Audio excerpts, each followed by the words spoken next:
episodes. Will you recommend the Job Guide 360 interview guide to prospective job seekers?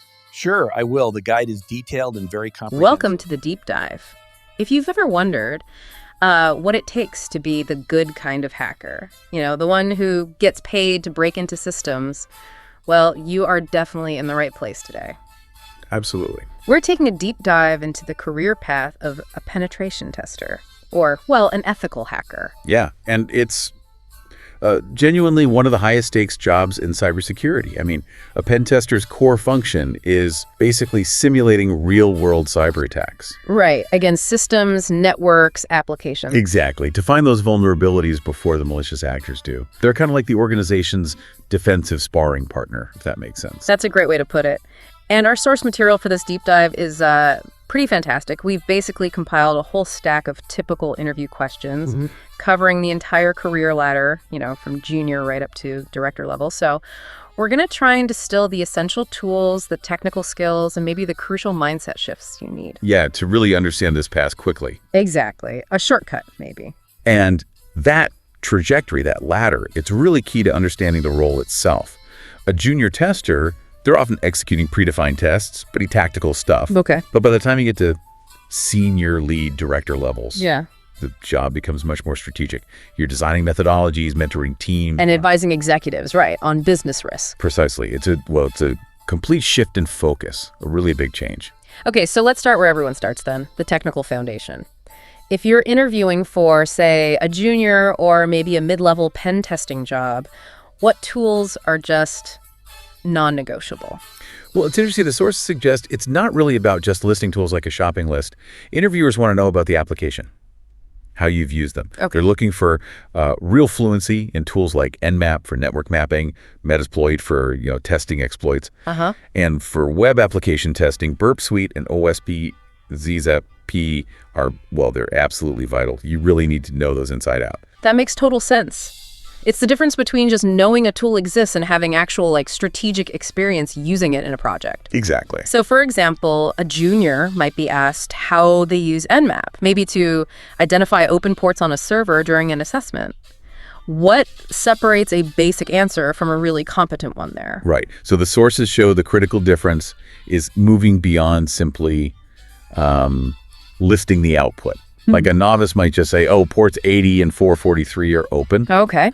A good candidate links that fact to the bigger picture, the assessment of the web server security posture. They'd ask, why are these ports open? Yeah. What service is running behind them? Is it poorly configured? So it's that strategic analysis bit again. That's what hiring managers are actually looking for. What they want to see, yes. And that leads us right into the core skill, really, doesn't it? Regardless of the level, identifying, exploiting, and then reporting a vulnerability. That's the heart of it. So let's stick with that junior example.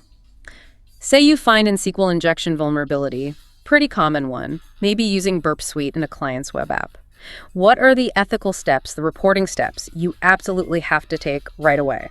Okay, so the emphasis is definitely on immediate ethical action and structured communication.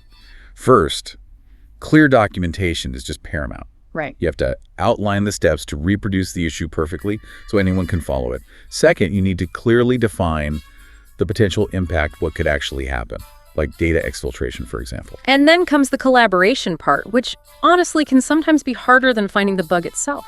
How do you work with, say, the development team to actually get it fixed? Yeah, that's crucial. You can't just drop the report and run.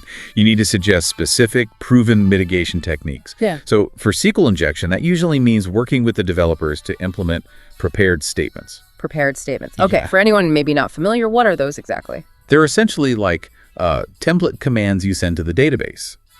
The key is that the actual data inputs are handled separately from the command itself. Ah, I see. So it prevents an attacker from tricking the system into executing malicious code along with the legitimate instructions. It keeps the data and the command structure separate. Got it. And the sources we looked at are also really specific about how you should deliver this info in an interview context, right? They mentioned the STAR method. Yes, explicitly. Yeah. Situation, task, action, result. Using that framework to structure your response shows you can communicate clearly, especially under pressure. It's a big plus. Right. Because vague descriptions or failing to suggest a concrete fix. Those are immediate red flags. Yeah. The junior role really hinges on that combination. solid technical skill plus clear ethical communication. You need both. Okay, so once you've proven you can find the bugs and write a good report, what happens next?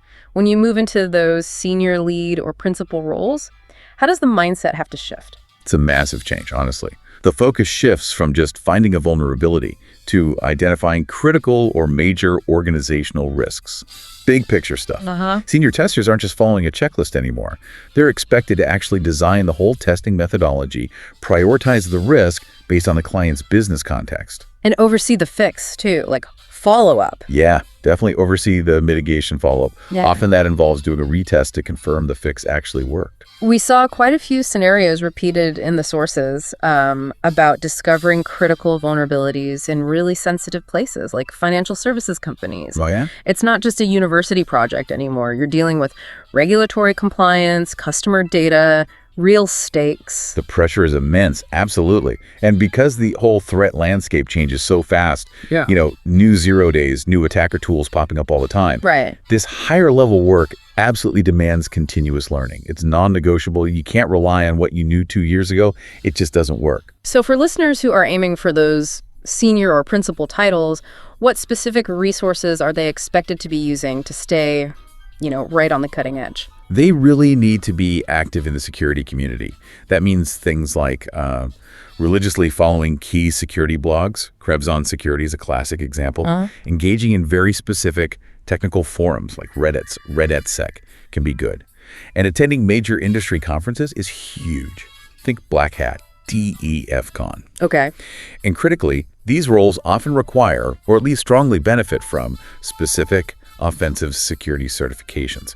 The OSCP is probably the most well-known one. The OSCP, is that always necessary? Or can deep practical experience sometimes substitute for the cert at that senior level? That's a good question. The sources seem to imply that while hands-on experience is definitely king, something like the OSCP proves you have a disciplined, structured approach. I see. It signals you don't just know how to use tools, but you know how to execute a complete, often quite challenging penetration test from beginning to end. And that continuous learning has to translate into practical application, right? Like what? Like being able to quickly pick up and apply new assessment techniques for, say, cloud infrastructure security. That's a massive area of demand right now. You have to keep updating your skills. Okay. Let's talk about the principal penetration tester role then. This often seems like where the job description really changes, moving maybe away from the command line and more towards the boardroom, so to speak. Yeah, that's a good way to put it. It's definitely a bridge role. Yeah. The technical complexity is still there, absolutely.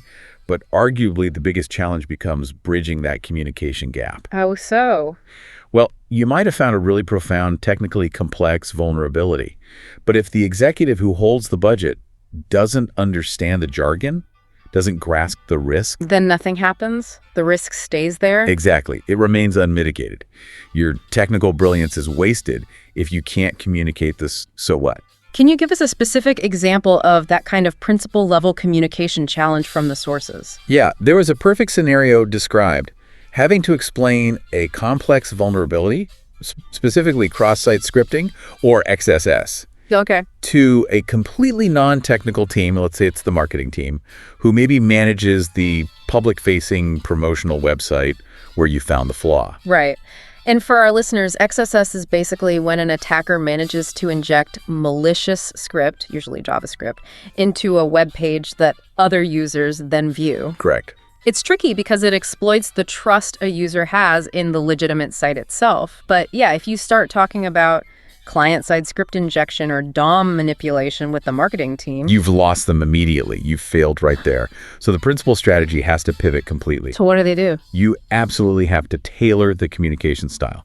Use simple terms, analogies maybe, and crucially, leverage visual aids or simple diagrams. Don't talk about input sanitization. Talk about how a bad actor could put a hidden, malicious link or even a fake login box right there on their clean, trusted public page, potentially stealing customer login details. Okay. You have to translate that technical flaw directly into its business impact, financial risk, reputational damage. Exactly that. The ultimate goal is to drive that cross-functional collaboration and get urgent remediation. But first, you have to make sure the non-technical team truly understands the severity and what their role is in getting it fixed. That brings us neatly to the final tier then. Climbing into management and director roles. Here, the focus shifts almost entirely to organizational strategy and team effectiveness, right? Completely. So at the manager level, what actually replaces the day-to-day hands-on testing? Organizational prowess, basically. The manager's core focus becomes prioritization and resource allocation. They're juggling multiple projects, often overlapping, possibly conflicting. Okay, so let's say you have 3 major pen tests running, and then suddenly 2 critical zero-day vulnerabilities drop that need immediate attention. How does a manager decide what gets the team's focus first? The methodology needs to be rigorous. You prioritize tasks by looking at the intersection of urgency and potential impact on the organization. Urgency versus impact. Okay, can you break that down? Sure, urgency might be dictated by an immediate, easily exploitable flaw that's out there right now. But the impact is about the potential damage if it is exploited. So like an urgent but maybe low impact login bypass issue versus a less immediately urgent but potentially catastrophic finding involving a leak of sensitive customer data like PII. Exactly. The PII leak might take precedence even if the exploit isn't quite as simple because the potential damage is so much higher. Gotcha. So a manager is using tools, maybe project management tools like Jira, to track everything. Jira, Kanban boards, things like that. And holding regular prioritization meetings with stakeholders to manage those expectations and allocate the team's time effectively. Precisely. The technical expertise is kind of assumed at that point. It's the operational excellence, the management skill that's being measured. Yeah. They're the operational engine ensuring quality testing gets done efficiently. And then finally, the pinnacle. Yeah. The director of penetration testing. At this level, it sounds like strategic thinking and building, fostering a high-performing team are just everything. That's the game, yeah. So what defines success for a director in this space? Success is really about implementing strategies for continuous, systematic improvement across the board. Meaning things like ensuring ongoing team training, supporting certifications, sending people to workshops, making sure the team adopts the latest, most effective tools, establishing robust feedback loops, like detailed post-engagement reviews to capture lessons learned from every test. I also noticed the sources really highlight the importance of internal knowledge sharing at this level. Oh, absolutely critical. The director needs to encourage things like internal presentations, brown bag sessions, building thorough documentation and playbooks. They're responsible for promoting an organizational culture that keeps the entire team ahead of the curve, not just individuals. And they need to measure success, right? Yeah. Define and track specific metrics to prove their team's effectiveness and, well, justify their budget. Yes. Key performance indicators, KPIs, become very important. What are those typical KPIs at the highest level of sort of offensive security management? Well, they'll track the team's detection capability. That could be the number of high-severity vulnerabilities identified, for instance. But maybe more critically, they track the organization's response efficiency. Which means measuring the time taken to remediate those critical findings. That metric shows not just if the team can find flaws, but if the business as a whole can react and actually fix them effectively. It measures execution. Okay, so if we try to synthesize this whole path we've traced, from junior right up to director, what are maybe the 3 biggest foundational takeaways for someone looking at this career? Okay, 3 things. First, you absolutely have to master the foundational technical tools, Nmap, Burp Suite, Metasploit, and really know their application, not just rattle off the names. Right, practical skill. Second, achieve mastery in identifying and reporting risk. Use the right structure, like the STAR method we talked about, and always provide actionable mitigation advice, like suggesting prepared statements for SQL. Clear communication again. Exactly. And third, understand that your career progression, especially beyond the mid-levels, hinges almost entirely on continuous professional development, whether that's reading Krebs, going to Black Hat, maybe pursuing the OSCP, and crucially, developing that ability to manage non-technical stakeholders.